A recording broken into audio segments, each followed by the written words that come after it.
Hole in the Woods, Chapter 25, Grable. Misty Beckett's 2006 Ford Focus squeals into the police station parking lot around 10:38 p.m., just as Detective Grable is heading out on patrol. Grable recognizes it out of the corner of his eye and picks up his pace to a squad car, hoping she won't see him. But no such luck.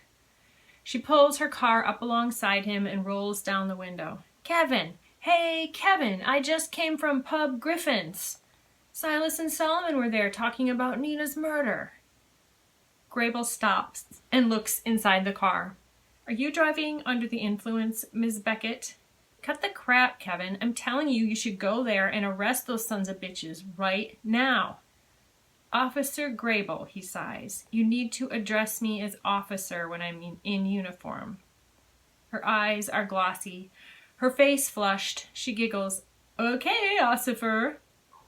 "Park your car, Misty." Misty parks the car, angling her Focus next to him, and tumbles from the driver's side. Terrible park job. "There's no one else here. What's the big deal?" "Don't get out of the car," he instructs, and goes to his squad car and takes the breathalyzer from the glove box. When he returns, she's out of the car and leaning against the passenger side. Kev, you have to listen to me. I heard them with my own 2 ears talking about the murder weapon and how no one was going to be able to pin the murder on them because they got rid of it a long time ago." "Oh, you heard that, huh?" "They melted it in the foundry. Remember how Solomon worked there one summer? He took it into work and tossed it in the furnace." "Well, what difference does it make now if they melted it in the foundry? He just admitted it. Me and Joyce heard him talking about it to a couple guys. This is big, Kev." Misty wobbles on her 4-inch patent leather cherry red stilettos. Grable reaches out to study her. "Misty, you're drunk," says Grable. "They're still at Griffin. Go, go." She waves her pointer finger toward the bar downtown. "Your hearsay is not enough to make an arrest. Here, breathe into this thing." "I'm not gonna do that." "Breathe into this," he commands. "That's stupid. I only had 3 vodka tonics." "Misty, I can't let you get into that car unless you do this." "You're crazy." She takes a few steps back to her vehicle. "I'm telling you, Silas just admitted he killed Nina, and you're talking about arresting me?" "You just admitted to drinking 3 cocktails. You can't stand up straight, and you're slurring." "What? No, I'm not," she says, blending the M and the N together. "Don't make me arrest you. I've got better things to do." Grable waves the breathalyzer towards Misty's mouth. "You're a coward, Kevin Grable. You're protecting them. You always have." "I have not," he says, his jaw clenching.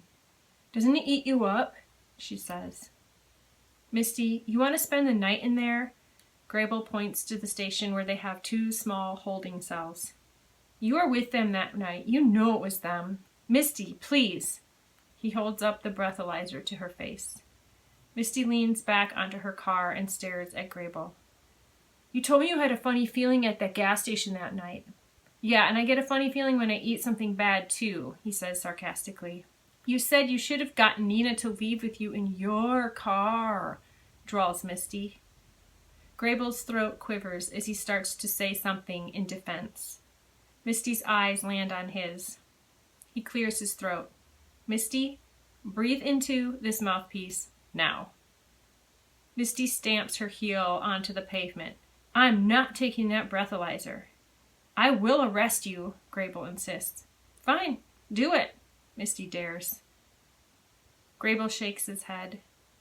It's stupid small-town crap like this that wears on his sanity. "I'm calling you an Uber."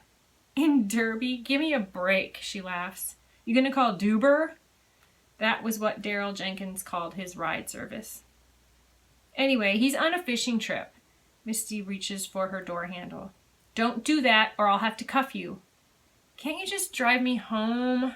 whines Misty. "I can call someone to take you home. Who do you want me to call?" Grable reaches for his cell. "You were on your way out to patrol. Can't you just drop me? I'm only a few blocks away." "No, why don't you just walk?" "In these?" She flings her leg up, placing the point of her stiletto on his car door. You're gonna scratch my paint job. The attempt at some sort of sexy move backfires as Misty's foot slips and sends her wobbling backwards. Grable reaches out to keep her from biting the asphalt. Hey, Misty, pull it together. Kev, come on, you could have had me home already. Grable gives up and opens his back door for her. Get in. Misty grabs her purse from her passenger seat and locks the car. She squats awkwardly to fit her well-rounded backside into the seat. Grable turns away as her skirt rides up to the point of embarrassment. After a moment, he sees that she's settled in and he starts to close the door. She stops him with her stiletto and looks up. You're afraid to arrest them, Kev. Just admit it. He stares at her. Watch your foot. I'm closing the door now. Misty tucks herself into the car and curls away from the door. Okay, go ahead, it's safe. All arms and legs inside the vehicle now. Grable shuts the patrol car door and gets into the driver's seat. He should ask for a raise for having to deal with this kind of chauffeur crap. He gets into the car and puts the key into the ignition when Misty pipes up from the back. Don't you even want to know what it was? She says. What was? Grable puts it into reverse. The murder weapon. No. He doesn't want to have this piece of information added to the mental visualization of the crime that loops itself in his mind when he can't sleep. She blurts it out anyway.